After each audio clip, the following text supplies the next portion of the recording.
pada tahu apa belum sih? Apa saja prinsip-prinsip ekonomi hijau yang dapat diintegrasikan dalam kerangka ekonomi digital menurut perspektif Islam? Nah, ekonomi hijau dan bisnis syariah merupakan dua konsep yang saling melengkapi dalam mempromosikan bisnis yang berkelanjutan dan bertanggung jawab. Integrasi antara dua konsep ini memiliki potensi besar untuk menciptakan model bisnis yang komprehensif dan holistik. Prinsip-prinsip bisnis Islam sejalan dengan tujuan ekonomi hijau dalam mencapai pertumbuhan yang inklusif dan ramah lingkungan. Meskipun memiliki potensi yang besar, integrasi ekonomi hijau dan bisnis syariah juga menghadapi berbagai tantangan seperti kurangnya kesadaran dan pemahaman, sumber daya yang terbatas, regulasi yang belum optimal, dan resistensi terhadap perubahan paradigma bisnis konvensional. Prinsip-prinsip tersebut terdiri dari 6. Yang pertama, keadilan sosial atau al-adl. Keadilan sosial merupakan pilar utama dalam ekonomi hijau yang sejalan dengan prinsip syariah. Ini mencakup distribusi sumber daya yang adil dan akses yang setara terhadap peluang ekonomi bagi semua lapisan masyarakat.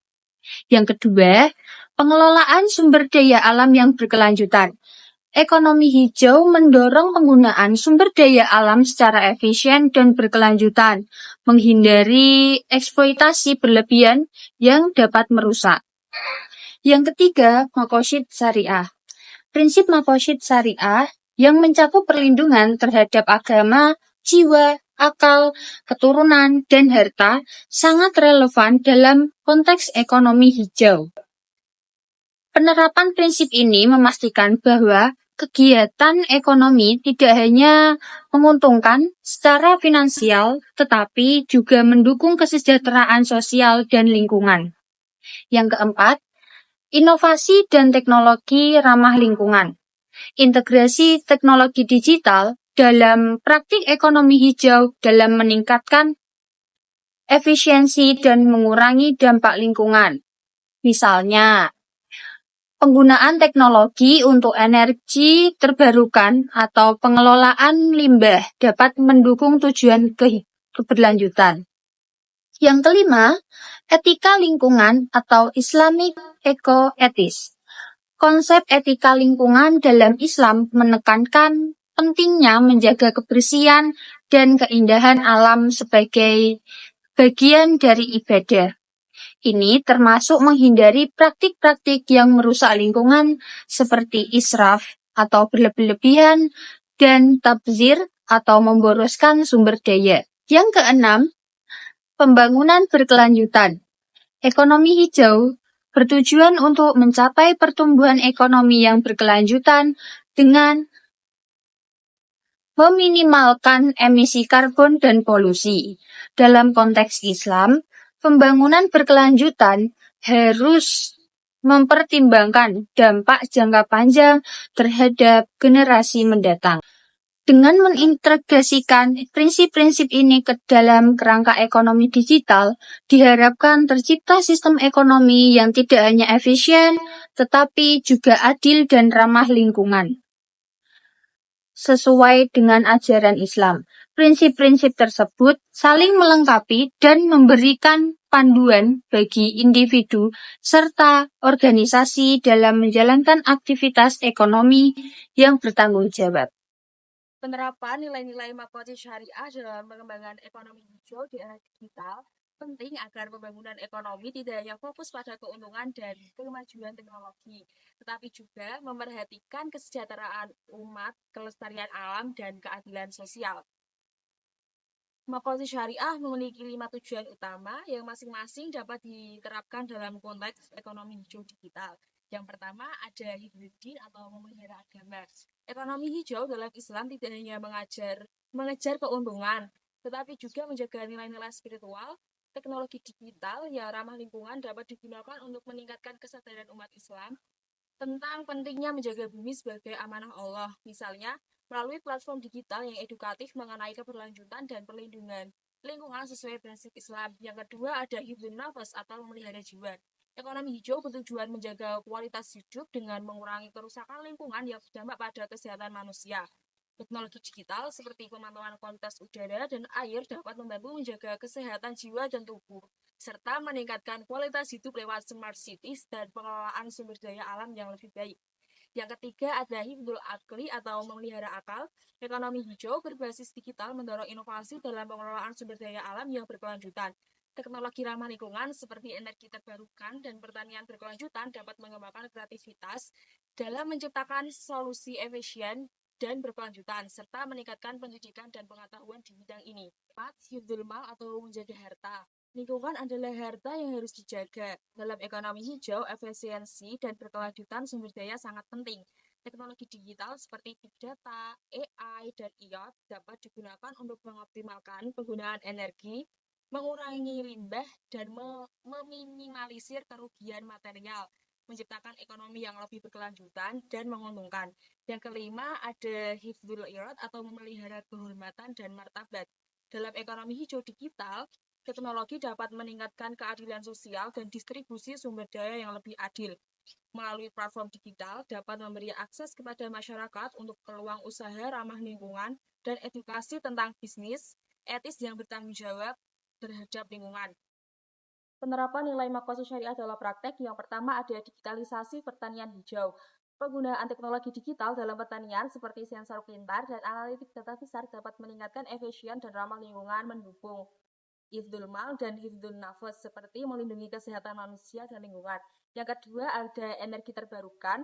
Penggunaan teknologi untuk mengelola sumber energi terbarukan seperti tenaga surya dan angin secara lebih efisien mendukung hifdzul mal dan hifdzul akal dengan mendorong solusi teknologi yang berkelanjutan. Yang ketiga ada ekonomi sirkular. Teknologi digital memungkinkan penerapan ekonomi sirkular di mana barang dan sumber daya didaur ulang atau digunakan kembali ini mendukung hifdzul akal dan hifdzul mal dengan mengurangi pemborosan sumber daya dan memaksimalkan pemanfaatnya. Secara keseluruhan, penerapan makosa syariah dalam ekonomi hijau dan digital ini membantu menciptakan pembangunan yang lebih berkelanjutan, adil, dan ramah lingkungan. Selanjutnya itu tantangan dalam integrasi ekonomi hijau dan digitalisasi. Yang pertama, kurangnya pemahaman dan kesadaran. Banyak perilaku bisnis termasuk di sektor syariah masih kurang memahami konsep ekonomi hijau dan digitalisasi. Yang kedua, keterbatasan sumber daya. Implementasi teknologi digital dan inisiatif hijau seringkali terhambat oleh keterbatasan sumber daya, baik dari segi finansial maupun manusia. Yang ketiga, regulasi yang belum optimal. Kebijakan yang ada seringkali tidak mendukung integrasi antara ekonomi hijau dan digitalisasi. Yang keempat, resistensi terhadap perubahan. Banyak perilaku industri masih terikat pada paradigma bisnis konvensional sehingga sulit untuk beradaptasi dengan perubahan menuju ekonomi hijau dan digital. Selanjutnya yaitu peluang dalam integrasi ekonomi hijau dan digitalisasi. Yang pertama, sinergi antara prinsip syariah dan keberlanjutan. Ekonomi Islam menekankan pada prinsip keadilan, tanggung jawab sosial, dan keberlanjutan yang sejalan dengan tujuan ekonomi hijau. Yang kedua, peningkatan daya saing. Dengan menghadapi praktik bisnis yang ramah lingkungan dan digital, perusahaan dapat meningkatkan daya saing mereka di pasar global. Yang ketiga, pendanaan melalui instrumen syariah. Instrumen keuangan syariah seperti zakat, wakaf, dan investasi syariah dapat digunakan untuk mendanai proyek-proyek hijau. 4. Pembangunan berkelanjutan. Integrasi ini berpotensi mendukung pencapaian tujuan pembangunan berkelanjutan. Yang terakhir, inovasi teknologi. Digitalisasi menawarkan alat-alat baru untuk memantau dan mengelola dampak lingkungan dari aktivitas ekonomi. Selanjutnya adalah peran stakeholder termasuk pemerintah dan sektor swasta dalam mendukung integrasi ekonomi hijau. Dalam ekonomi digital, untuk mencapai pembangunan berkelanjutan, pertama dari sektor pemerintah. A. Regulasi dan kebijakan progresif. Pemerintah dapat merancang kebijakan yang mendukung pertumbuhan ekonomi digital dengan prinsip-prinsip ekonomi hijau. B. Infrastruktur dan insentif. Memberikan insentif pajak atau bantuan keuangan untuk perusahaan yang mengadopsi teknologi ramah lingkungan. Dan selanjutnya, C. Pengembangan SDM. Melakukan pelatihan dan program pendidikan yang membesarkan tenaga kerja dengan keterampilan digital dan kesadaran lingkungan untuk memastikan pertumbuhan ekonomi yang seimbang. Yang kedua, dari sektor swasta. A. Investasi pada teknologi hijau. Perusahaan teknologi dapat berinvestasi dalam solusi digital yang mengurangi dampak lingkungan. B. Pengurangan jejak karbon. Bisnis swasta dapat mengadopsi praktik operasional yang lebih ramah lingkungan. D. Kolaborasi dan inovasi. Sektor swasta dapat bekerja sama dengan pemerintah, akademisi, dan LSM untuk mengembangkan proyek-proyek teknologi yang berkontribusi pada keberlanjutan. 3. Kolaborasi antara pemerintah dan sektor swasta. Kemitraan publik swasta. Membentuk kemitraan untuk mengembangkan proyek infrastruktur digital yang berfokus pada energi bersih dan kedaulatan. B. Riset dan pengembangan. Kerjasama dalam R&D untuk menciptakan teknologi inovatif yang mendukung ekonomi hijau.